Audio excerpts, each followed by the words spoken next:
Vou pregar com essa xícara aqui que meu amado irmão, sensacional, incomparável, maravilhoso, insofismável, Luciano. Eu queria que todos vocês ganhassem uma xícara dessa. Um chazinho quente. Que coca o que, cara? Um chá quente agora. Não vou nem largar. Só para fazer inveja. Inveja é pecado, tá, gente?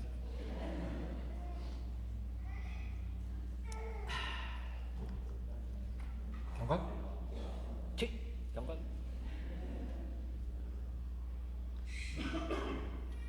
Obrigado, Luciano. Ninguém ofereceu, né? Você tá por baixo, cara.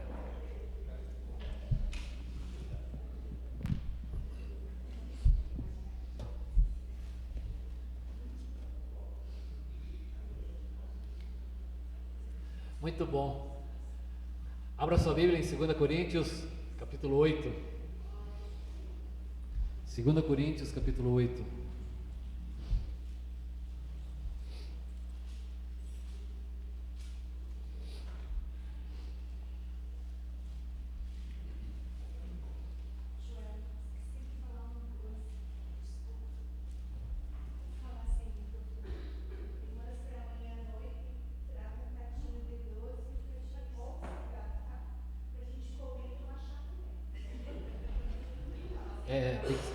Tudo vegano, tá, gente? Bem vegano, tá? 2 Coríntios, capítulo 8. Vamos ler do versículo 10 até o 15. Esse é meu conselho. Convém que vocês contribuam, já que desde o ano passado vocês foram os primeiros não somente a contribuir, mas também a propor esse plano. Agora, completem a obra, para que a forte disposição de realizá-la seja igualada pelo zelo em concluí-la, de acordo com os bens que vocês possuem. Porque se há prontidão, a contribuição é aceitável de acordo com aquilo que alguém tem, não de acordo com o que não tem. Nosso desejo não é que os outros sejam aliviados enquanto vocês sobrecarregados, mas que haja igualdade. No presente momento, a fartura de vocês suprirá a necessidade deles, para que, por sua vez, a fartura deles supra a necessidade de vocês. Então haverá igualdade, como está escrito: quem tinha recolhido muito, não teve demais, e não faltou a quem tinha recolhido pouco. Relembrando o contexto, Paulo retoma esse assunto com a igreja de Corinto, assunto esse que já na primeira carta, no capítulo 16, Paulo já mencionara sobre isso, quanto à coleta para o povo de Deus, façam como ordenei à igreja da Galácia. Paulo está falando à igreja, mas quando ele fala à igreja, a gente pensa, Deus está falando para a igreja, Paulo está falando com a igreja, né? Mas se ele está falando para a igreja, ele está falando automaticamente para quem?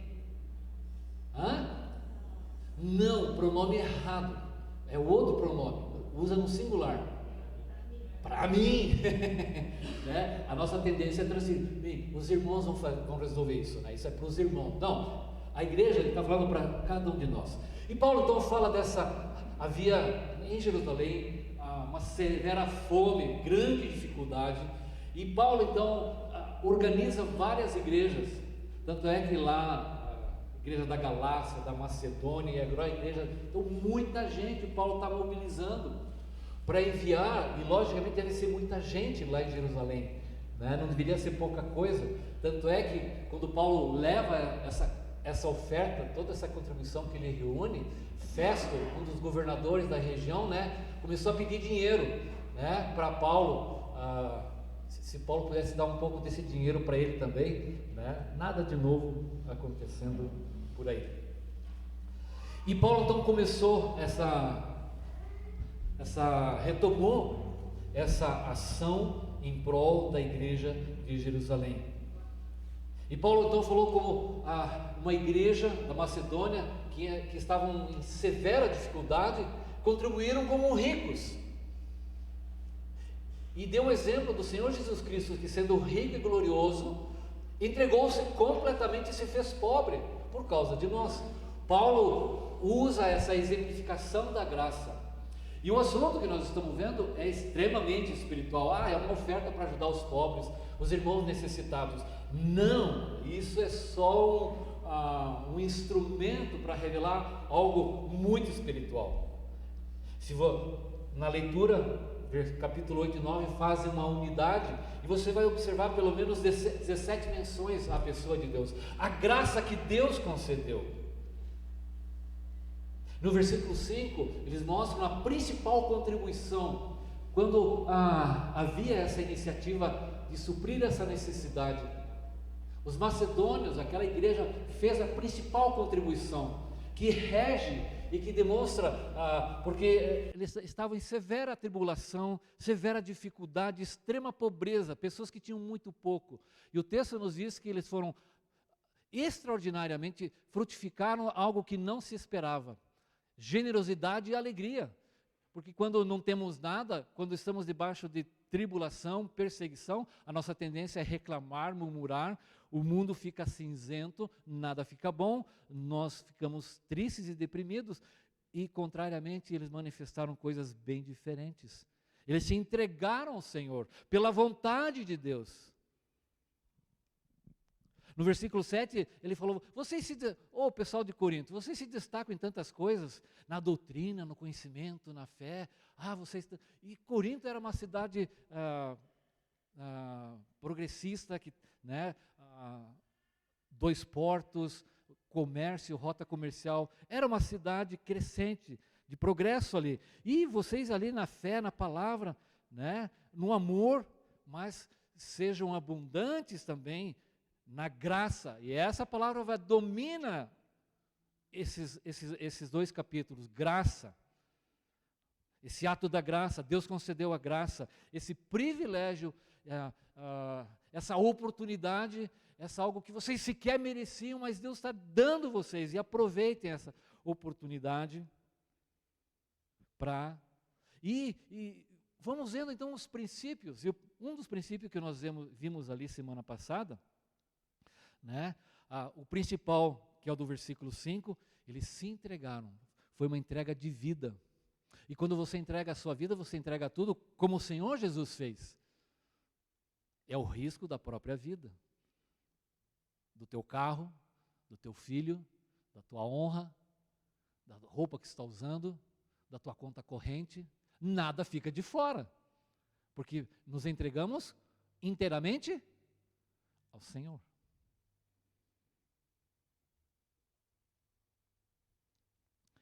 E no versículo 3 vimos então um primeiro princípio. Pois dou testemunho de que eles deram tudo quanto podiam, e até além do que podiam.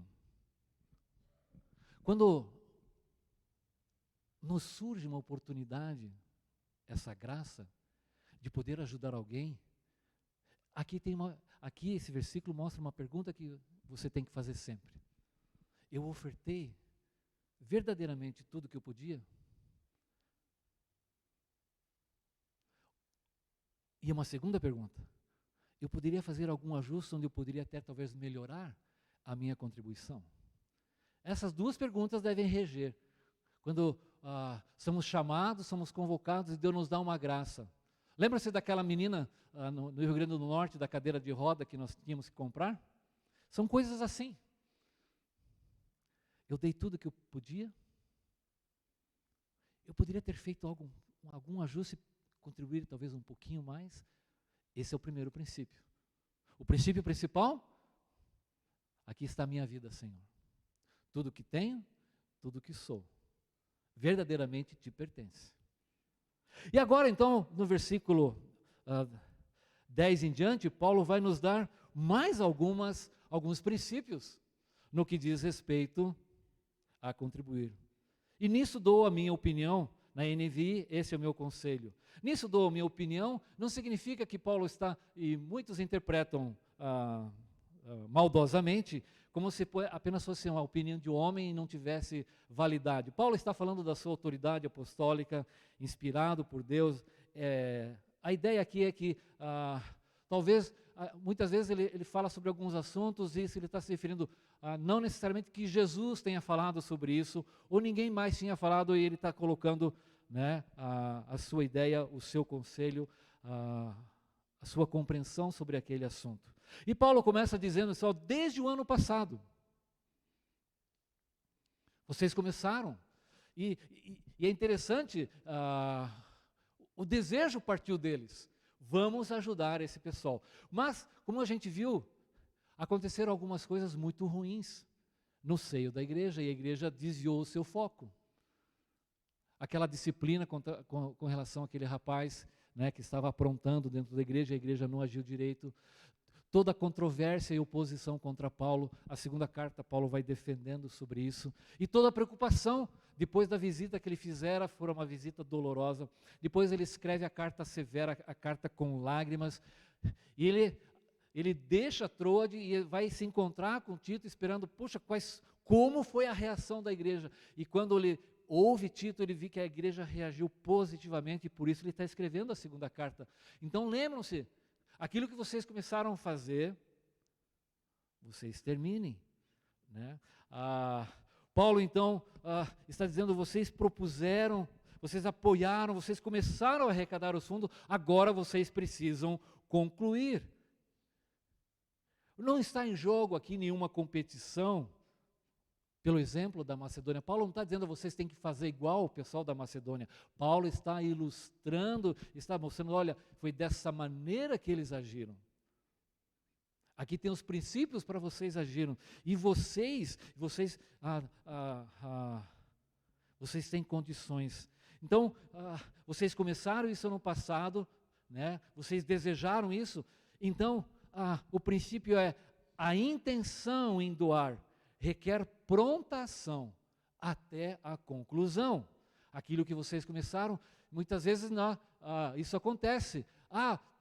Vamos ajudar os irmãos, vamos fazer tal ação. Quanto vamos?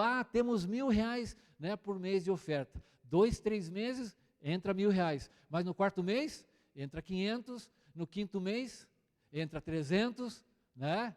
6 meses depois, 100. Né? Então, quando começamos algo e nos dispomos e nos comprometemos, é do começo ao fim. A intenção de doar requer pronta ação. Lembra que desde o ano passado, né? Paulo está lembrando eles, vocês começaram no ano passado. Então Paulo está escrevendo para que a igreja então leve e termine, conclua todo esse ofertar, toda a intenção que eles tinham, já que desde vocês foram os primeiros, não somente a contribuir, mas propor esse plano. Completem a obra.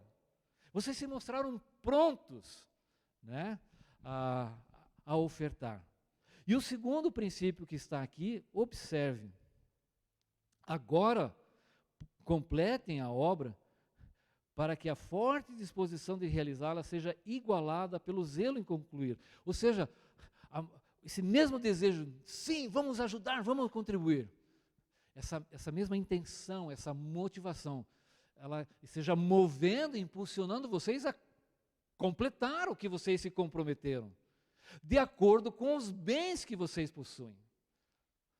Em dias de hoje nós ouvimos tanto, né, que as pessoas devem se aproximar de Deus porque Deus vai dar algum jeito na sua conta corrente, nas suas dívidas. Deus nunca prometeu pagar a dívida de ninguém, tá? Isso não está escrito em lugar nenhum da Bíblia. E veja só, aqui você vem num domingo pela manhã, né, 7 graus, agora deve estar, já melhorou bastante, né, deve estar 7,1 de temperatura. E você vai ouvir sobre generosidade, sobre doar. É uma outra mensagem.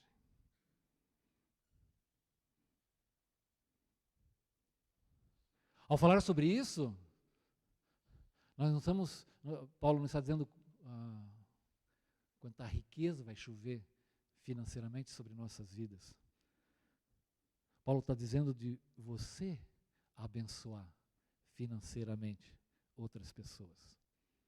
Suprir, gostei de um termo que o Alisson usou na escola dominical, a real necessidade do irmão, ou de uma igreja que estava em uma real necessidade de fome, de miséria, sem roupa, sem moradia, sem comida, e assim por diante. O que Paulo está dizendo aqui está mexendo com a parte mais sensível do ser humano, que é o seu bolso, ou melhor, hoje nem tanto, né? Ninguém mais carrega a nota de 100, a não ser o Nivaldo, que deve carregar uma nota de 100 ali, né, Nivaldo? O Erlo aqui, né? O Wilfried lá, né, deve carregar uma nota de 100, né? Ninguém mais carrega dinheiro, mas está falando do nosso bolso, está falando daquele negocinho de plástico, né? De plástico, que a gente usa toda hora, o tempo todo. Não deixe para amanhã, Benjamin Franklin disse, não deixe para amanhã o que você pode fazer hoje.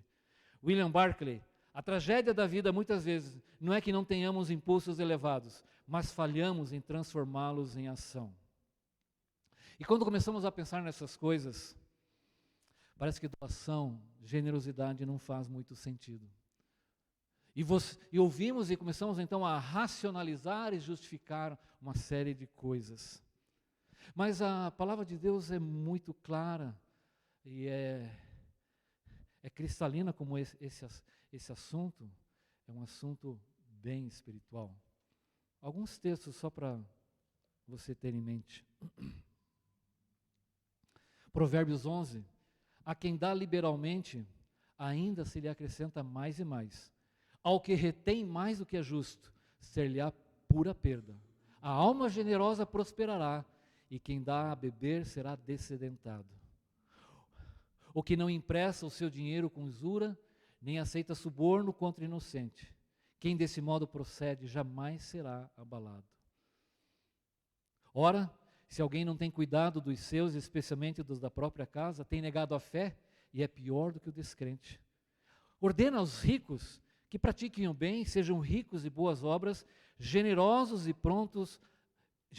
em dar e prontos a repartir, que acumulem para si mesmo tesouro sólido, fundamento para o futuro, a fim de se apoderarem da verdadeira vida. Ordena aos ricos, Joel, mas eu não sou rico, né? Rico é o irmão, você nunca é rico. Eu vou deixar que a palavra de Deus defina o que é riqueza e que não fica... Não, rico é o cara que ganha mais de 10 salários, rico é o cara que tem carro, rico é o cara que tem uma casa, rico é o cara que vai fazer viagem, né, lá em Cancún. Né? Esses dias eu vi assim, dinheiro não traz felicidade, mas me leva para Paris. Vamos deixar que a palavra então defina o que é riqueza ou não. 1 Timóteo, capítulo 6, versículo 6. 1 Timóteo 6, 6. Até o 8. De fato, a piedade com contentamento é grande fonte de lucro. Piedade mais contentamento é fonte. Pois nada trouxemos para este mundo e dele nada podemos levar. Por isso, tendo o que comer e com que vestir, estejamos com isso? Quem que é rico aqui? Como é que é?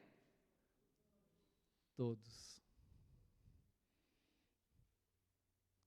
Todos somos ricos. Muito ricos. Você tem comida hoje, você tem roupa, você está agasalhado, você tem trabalho. Você tem tudo o que precisa. Suas necessidades básicas estão supridas e bem supridas. Então não me venha com essa história, rico é o irmão tal, o outro irmão tal. Isso não existe. Meus irmãos, que proveito tem se alguém disser fé e não tiver obras? Se um irmão ou irmã estiverem carecidos de roupa e necessitados do alimento cotidiano, e qualquer dentre vós lhe disser, ide em paz, aquecei-vos e fartai-vos, sem contudo lhe dar o necessário para o corpo, qual o proveito disso? Ora, aquele que possui recursos desse mundo e vir a seu irmão padecer necessidade e fechar-lhe o coração, como pode permanecer nele o amor de Deus? Filhinhos, não amemos de palavra nem de língua, mas de fato e de verdade. 1 João 3, 17 e 18. Tenho-vos mostrado que em tudo que, trabalhando assim, é mister socorrer o necessitado e recordar as palavras do Senhor Jesus. Mais bem-aventurado é dar do que receber. Atos 20 e 35. Compartilhar a necessidade dos santos. Não negligencieis igualmente a prática do bem e a mútua cooperação. Não cansemos de fazer o bem. Por isso, enquanto tivermos oportunidade, façamos o bem a todos, mas principalmente aos da família da fé. Gálatas 6, 9 e 10, Hebreus 13, 16, Romanos 12, 13, Atos 20 e 35. Esses são, eu não li todos.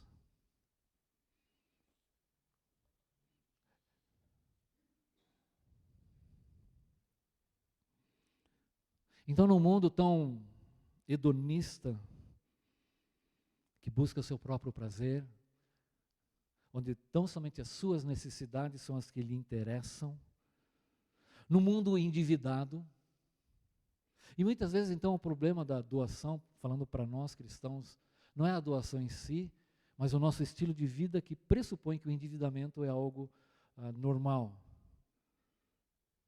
Um mundo materialista, egoísta. Então a doação, a generosidade, ela não faz sentido. E nos incomodamos, e isso, você não sabe como está a minha vida, e realmente eu não sei. Você não sabe como está a minha vida financeira. Mas quando olhamos para os princípios da palavra de Deus, e para as circunstâncias que o povo da Macedônia estava, a gente vê que não faz sentido todas essas coisas. Na verdade, muitas vezes estamos nos comportando como mal administradores. E Deus pôs limites nessas coisas, aqui na doação. E veja a sabedoria de Deus, porque Ele disse assim, veja o versículo 11, de acordo com os bens que vocês possuem. Deus não está fazendo uma negociação, uma negociata, algo de crédito. Essa oferta é de acordo com aquilo que já existe, com aquilo que você possui, aquilo que você tem hoje. Por isso ele não colocou, quando for uma doação para os irmãos necessitados é 1%, tá, gente? Nem isso Deus fez. Ele está dizendo, é de acordo com os bens. É a pergunta que você tem que responder. Eu dei tudo o que podia dar? Eu poderia talvez dar mais um pouquinho? Então, além dessa doação de si mesmo, né, além de você não procrastinar, não deixar para depois e agir rapidamente e fazer aquilo com que você prometeu, ela é de acordo com as posses. Não é nem sequer uma percentagem que Deus disse, nem sequer, porque essas coisas são bastante relativas. É de acordo com aquilo que você tem. Deus nunca disse para você se endividar para ajudar alguém. Vá lá. Quantos de nós, alguma vez, já pegou o cartão de crédito e fez um empréstimo ou entrou no limite para ajudar alguém? Você não faz isso. Você dá de acordo com aquilo que você possui. Só que nós nos endividamos no cartão de crédito para muitas coisas, né? E parcelamos em 215 vezes as coisas. Nada de errado. Mas o que Deus coloca limites bem claros, é de acordo com aquilo que você tem. E se você fizer alguns ajustes, você ainda pode até, um sacrifício, você pode ir até um pouco além. Essa questão é tudo bem, é muito interessante. E como Deus foi sábio. Porque não é para a gente ficar olhando, eu acho que o Cláudio, tem um carro lá, né? Ele pode dar bastante. O irmão não, o irmão lá é mais simples, né? Deus não nos dá essa permissão de ficarmos nos avaliando quanto esse ou aquele deveria dar. Porque é uma questão entre eu e meu Deus. Se ele dá muito ou dá pouco, não sei, talvez esteja de acordo com a possibilidade dele. Às vezes um irmão, que a gente considera bem rico, né? Às vezes ele está passando por um momento que ele não tem condição de dar nada. E você que não tem, talvez, uma casa tão bonita quanto a dele, não tem um emprego tão bom quanto o dele, você possa dar mais do que ele. Quem é que sabe dessas coisas? Você está entendendo? Você não olha para o lado. Você tem que dar de acordo com as suas posses, com a sua capacidade no momento de ofertar. Vamos ajudar naquele projeto dessa maneira. É de acordo com aquilo que se tem. Porque Deus foi tão sábio que Ele não estabeleceu assim, não, tem que ser, gente, quando é uma ajuda assim para os irmãos necessitados, vai ter que ser 1% da renda. O Erlo aqui, ele é economista, ele pode explicar melhor do que eu essas questões. O impacto sobre a renda das pessoas é muito diferente. Vocês já ouviram, a gente sempre ouve, a inflação causa um impacto muito maior na renda de quem? Dos mais pobres. E isso é muito simples. Imagina que você tem uma pessoa que ganha 10 mil e outra que ganha 1.000. E você tem, nesse mês você compra um produto que custa 10 reais. E por uma conjuntura, mês que vem, ele custa 20 reais. Em termos proporcionais, é tudo igual, para um e para o outro. Para quem ganha 1.000, é 1%. Para quem ganha 10 mil, é 0,1%. Dobrou. Aquele lá agora vai pagar 2%. Esse outro aqui, que ganha 10 mil, vai pagar 0,2%. Mas você percebe o impacto? O que impacta mais? Aumentar 1% na renda de alguém ou 0,1% só aumentar? Onde que impacta mais? Naquele que ganha menos. Era 10, agora é 20. Esse 10 reais tem um impacto muito mais forte naquele que ganha 10 mil. Então, Deus foi tão sábio, tão inteligente, que Ele está dizendo, é de acordo com a capacidade que você tem de ajudar. Ele nem estabeleceu, então, valores. Não, tem que ser 30, gente. Primeiro, não dá porque o Evangelho entra em diversas culturas. Né? Ao longo da história, a maneira de renda, de trabalho, de capital, isso mudou. Né? Nós temos culturas hoje, que não tem, funciona como nós funcionamos hoje, com Pix e essas coisas assim. Né? Então Deus foi muito sábio na maneira como Ele propõe o ofertar, o ser generoso. Né? A nossa tendência é pensar muito como nós pensamos no mundo, de administração e financeiro, como acontece hoje. Não, Ele coloca princípios. É de acordo com aquilo que se tem. Com as circunstâncias presentes. Hoje talvez eu possa ajudar com 100. O Alisson não pode ajudar com nada. Contingência. Mas amanhã talvez ele possa ajudar com 200 e eu só posso ajudar com 10. Eu não sei.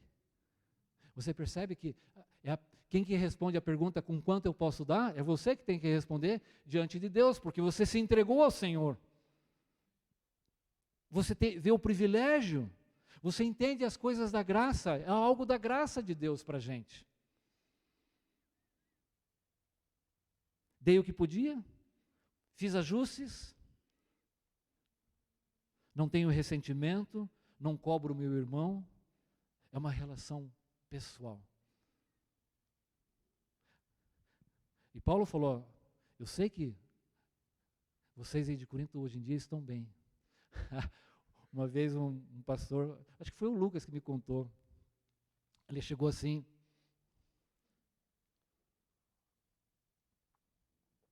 no estacionamento, uau, os irmãos estão muito bem. Aí ele foi olhar o caixa da igreja, uau, esses irmãos estão muito mal. Ele não sabia qual era verdadeiro. Né?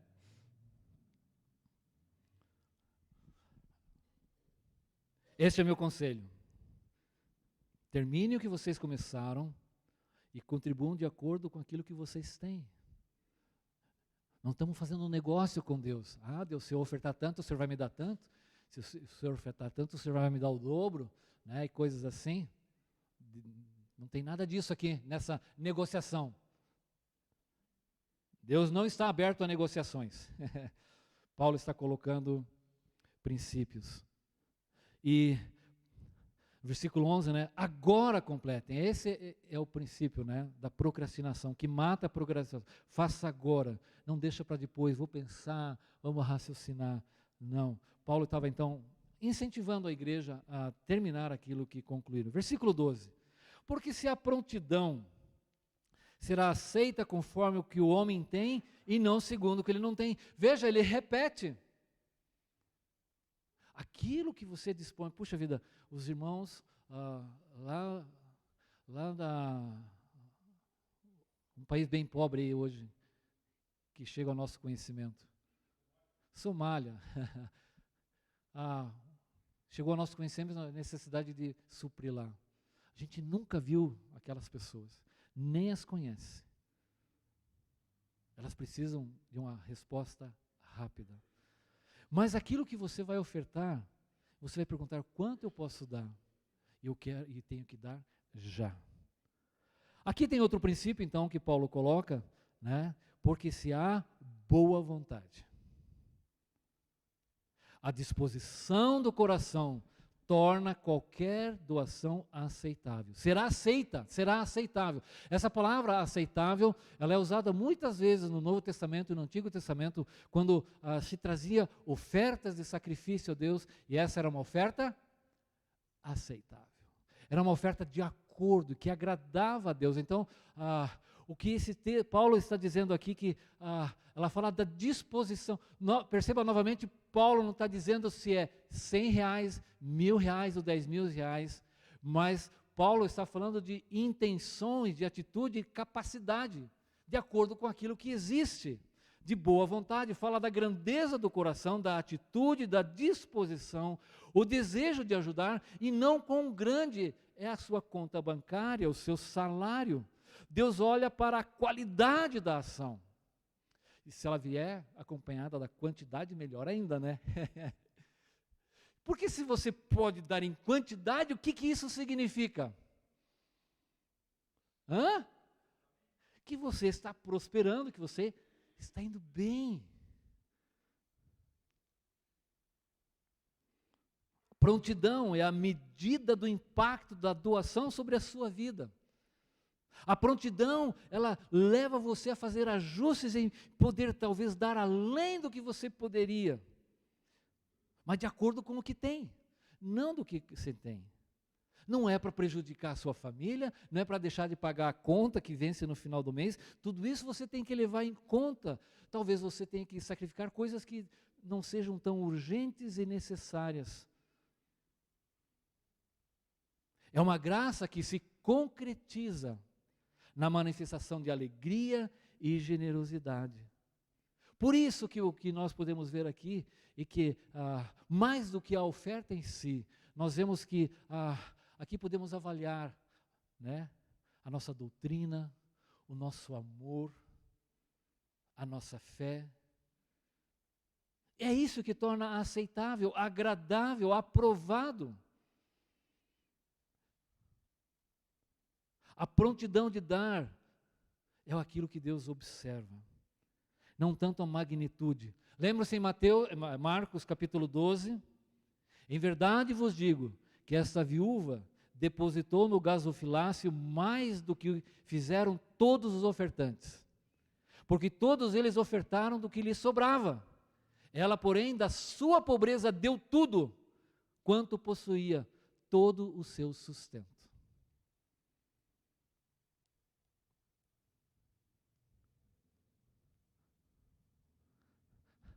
Deus pesa motivos, não o valor em si. São questões espirituais, não apenas questões financeiras. A questão não é o que eu faria se tivesse recurso. A questão é o que você faz com aquilo que tem. Não é a porção, mas a intenção, a boa vontade. Você já ouviu aquela dizer, puxa vida, se eu tivesse 10.000, eu ajudava o irmão. Se eu tivesse 50.000, eu fazia assim para a igreja. Se eu ganhasse 1 milhão, eu ia ajudar cada irmão da igreja. A gente não pensa assim? Mas o que Deus está dizendo é exatamente o contrário. Que a ajuda, a doação, a generosidade é em cima daquilo que você tem. Não é aquilo que você acha que poderia ter. É aquilo que você já tem hoje. E disso nós não podemos escapar. Porque os nossos sonhos são apenas sonhos. E não paga imposto. Né? Mas é sempre sobre aquilo que temos. Prontidão com aprovação é a indicação que levaria os coríntios a serem voluntariamente generosos. Eu já contei uma historiazinha de um marido que chegou em casa muito triste. Como é que foi o culto? A sua esposa não tinha ido? Foi bom, mas eu estou triste. Mas por quê? É que na hora da oferta, eu coloquei R$50. Puxa, que bom, né? Missões, era para missões. O missionário vai ser abençoado. Não, mas eu só queria dar 20. Mas aí, tudo bem, você deu 50, vai abençoar mais. Não, não vai não. Não vai abençoar. Porque Deus sabia que no meu coração só tinha 20. É isso que Deus olha, a prontidão do coração. Quanto realmente eu posso fazer? Deus não nos pede mirabolâncias. Ele não está pedindo isso. Como muitas vezes, você tem que fazer um sacrifício, mas aqui também fala de sacrifício, mas o que está sendo proposto são sacrifícios irracionais, impróprios, que Deus nunca pediu.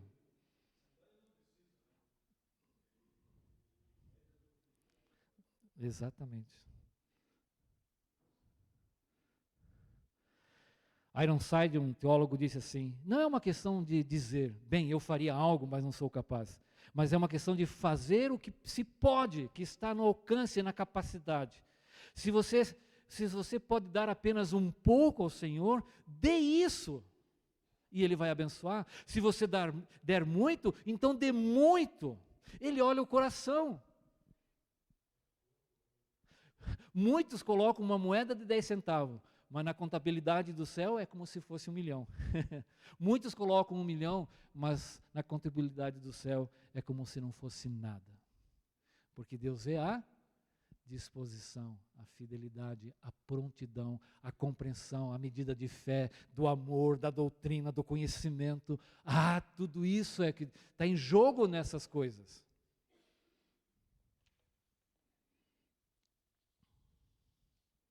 Versículo 13 a 15. Porque não é para que os outros tenham alívio e vocês sobrecarga, mas haja igualdade, suprindo a vossa abundância no presente a falta daqueles, de modo que a abundância daqueles venha a suprir a vossa falta e haja igualdade. Como está escrito, o que muito colheu não teve demais, e o que pouco não teve falha. Qual é o princípio aqui? O que Paulo está nos dizendo? A suficiência presente impõe uma responsabilidade solidária para suprir uma necessidade presente.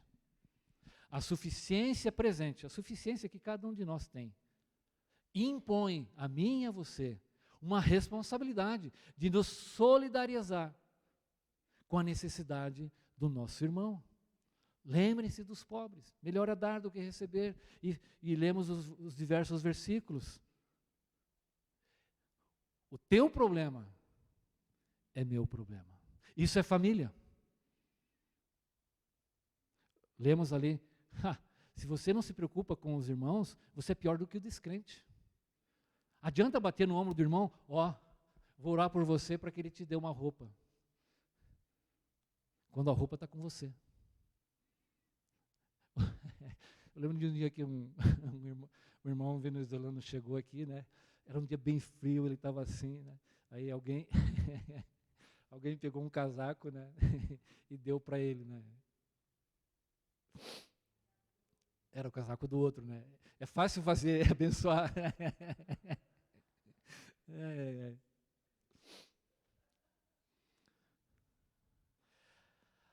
Toda doação, irmãos, é sempre responsável. Deus não está pedindo para negligenciar a nossa família, ou nos colocar em apura, mas ela é sempre responsável. O que Paulo está dizendo, eu não estou colocando um fardo, não estou fazendo pressão sobre vocês, como se a responsabilidade fosse somente de vocês. Mas vocês estão bem, hoje vocês têm fartura, eu conheço a situação da igreja, eu conheço a vida de vocês. Não estou escrevendo, mas a abundância no presente. Hoje vocês podem ajudar. Talvez amanhã vocês venham precisar de ajuda. Mas hoje vocês podem, vocês têm essa responsabilidade. E é interessante, enquanto eu estava meditando aqui, eu lembrei que a igreja de Jerusalém, essa que está passando por grave problema, veja o que ela fez, isso está em Atos capítulo 2, 45, Atos 4, 32, 34 e 35, diz assim, vendiam as suas propriedades e bens, distribuindo o produto entre todos, à medida que alguém tinha necessidade. Atos 4, 32, 34 e 35, né? Da multidão dos que creram, era um o coração e a alma. Eles, porquanto possuíam terras ou casas, vendendo-as, traziam os valores correspondentes e depositavam aos pés dos apóstolos. Então distribuía a qualquer um à medida que alguém tinha necessidade. Foi dessa maneira que o problema do irmão se tornou o meu problema, que eles resolveram. Eles supriram. Então é algo estranho dentro do povo, da comunidade cristã, um irmão passar necessidade. Isso é algo estranho. Deus supre abundantemente em nossas vidas, não só para nós.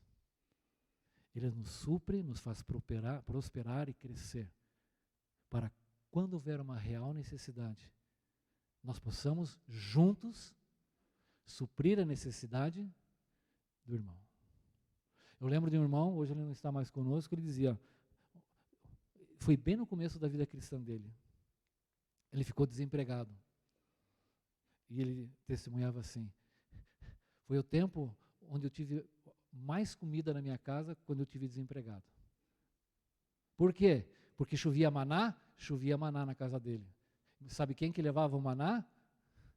Foram as contribuições da igreja, e supriram a necessidade momentânea daquele irmão. Então a suficiência que nós temos hoje nos impõe essa responsabilidade solidária com a necessidade presente do irmão. E Paulo, o que ele faz isso? Ele lembra ali no final, no versículo 15, ele vai jogar a mente e o conhecimento dos irmãos a um momento muito próprio do povo de Israel, quando eles estavam no deserto.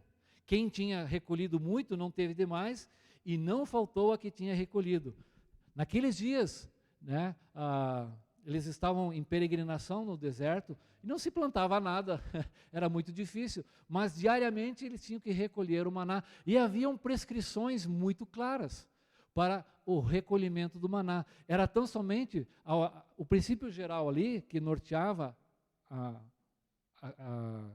a colheita do maná, era, você colhe de acordo com a necessidade da tua família. Se você tem 10 filhos, recolha para suprir 10 filhos. Se você tem 2 filhos, colha o suficiente para 2 filhos. Alguns não acreditaram nisso, né? E colhiam muito, e no dia seguinte estava mofado, podre, né? Virou gorgonzola, né? Não dava para comer. E Paulo então relembra isso. Havia suprimento suficiente para todos, de modo que nenhum passava necessidade. Havia igualdade. E o que Paulo está dizendo isso? A suficiência de vocês hoje. Hoje vocês podem ajudar. Hoje vocês têm aí. Vocês podem fazer uma doação generosa, sacrificial, e ajudar os irmãos para que haja igualdade. Então esse é o princípio, né? Eles precisavam fazer que aquela abundância agora, e entender que muitas vezes a nossa prosperidade não é só para nós. Muitas vezes a palavra de Deus nos ensina que a nossa prosperidade é para abençoar também abundantemente outras pessoas. O irmão que pode estar passando né, na sua família. Assim, então, é algo estranho, indesejado, na família de Deus, que alguém passe necessidade enquanto nós temos plena suficiência. Não existir solidariedade, não existir empatia, sentir junto a dor, a luta, a necessidade do irmão. João Calvino disse assim: tudo o que temos é maná. E assim como o maná, que foi acumulado em excesso por ganância ou por falta de fé, apodreceu imediatamente. Assim não devemos ter dúvidas de que as riquezas que são acumuladas a custas do não suprimento da necessidade do meu irmão são malditas, logo perecerão. Charles Hodge, um teólogo, disse assim: a propriedade é como o maná, não suporta acúmulo. Então, os princípios que Paulo está nos dando nos levam a essa medida do nosso coração, da nossa fé, da nossa compreensão. Eu gosto muito de um cântico que temos, faz tempo que a gente canta. Ama o teu próximo como se fosse você. Como se a dor que ele sente fosse a que sente você. E no final ele repete: doesse mais em você. Ama o teu próximo, como se aquilo fosse a tua própria dor, a tua própria necessidade. E ter essa empatia. Muitas vezes só você ficou sabendo né, da necessidade. Vá lá e ajude. Não tenha medo. Abra o teu coração. Uma vez eu li: você nunca vai encontrar um homem generoso e justo, pobre e triste. Onde está escrito isso? Na palavra de Deus. Salmo 37, versículos 4, 21, 25 e 26. Agrada-te do Senhor, e Ele satisfará os desejos do teu coração. Uau! Que versículo maravilhoso! Agrada-te do Senhor, e Ele satisfará os desejos do seu coração. Mas você tem que ler o Salmo todo. Versículo 21, o ímpio pede emprestado e não paga. O justo, porém, compadece e dá. Fui moço, e já agora sou velho, porém jamais vi o justo desamparado, nem a sua descendência a mendigar o pão. É sempre compassivo e empresta, e a sua descendência será uma bênção. É isso que significa agrada-te do Senhor. Antes da satisfação dos desejos do nosso coração, você tem que pensar em agradar a Deus. E quando você agradar a Deus, os desejos do coração serão alinhados ao agradar a Deus, à vontade dEle. Percebe que as coisas mudam?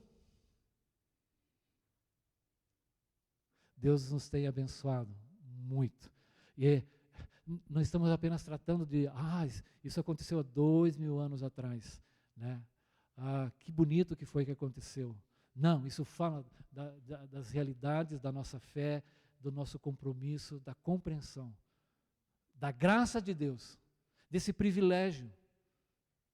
E Paulo está falando da graça não da perspectiva de quem recebe, mas de quem oferece graça. E Deus, ao oferecer a sua graça, ele diz, porque Deus amou o mundo de tal maneira que deu. Aqui, Paulo está falando a graça de uma outra perspectiva, daquele que tem que ofertar, daquele que tem que dar. E isso tem um custo, sempre vai ter. Minha vida dou, e a dou voluntariamente, e a dou por vocês. Ele entregou-se por si. Alguém ia comentar?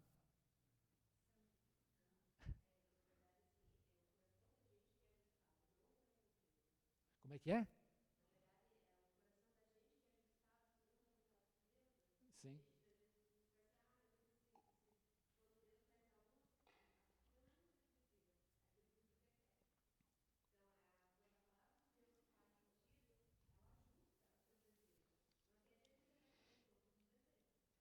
Ele nunca prometeu isso, né?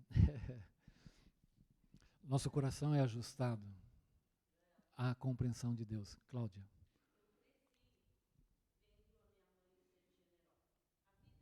Uhum.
Sim.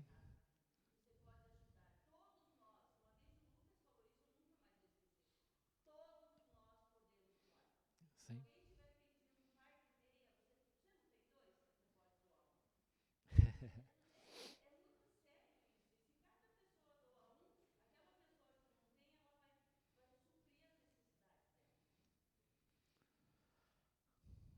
Então essas coisas são muito preciosas, né? E é uma relação muito pessoal, apesar de que Paulo está se referindo aqui, no contexto a gente vai tá falando a igreja, mas é uma relação muito pessoal nossa com Deus, né? Que Deus nos dê essa visão, sempre que nos depararmos com essas exigências, com essa graça de poder doar, né, de nos levantarmos, como a igreja da Macedônia, eles insistiram com muitos rogos. Não, Paulo, você não vai nos deixar de fora. Mas vocês estão aí em profunda pobreza, você nem sabe se vai ter o café da manhã. Não, nós vamos dar um jeito, a gente quer ajudar. Eles insistiram, eles não deixaram barato, era o contrário, né? Muitas vezes a gente quer, não, o irmão está melhor, ele que se levante, ele que se manifeste, que Deus toque o coração, Senhor, põe no coração do irmão que ele ajuda, ele pode. A gente nunca ora pela gente mesmo, né? Senhor, quebra o meu coração, arrebenta meu bolso aqui, né? Então é uma relação muito pessoal, né? De não olhar, também de nos aliviarmos e fazermos o que fazemos diante de Deus, para a glória dele. E vamos continuar vendo isso. E semana que vem vamos ver como é que isso deve ser administrado.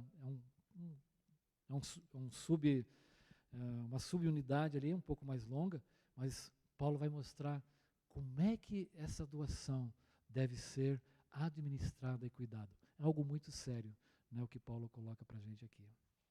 Vamos orar?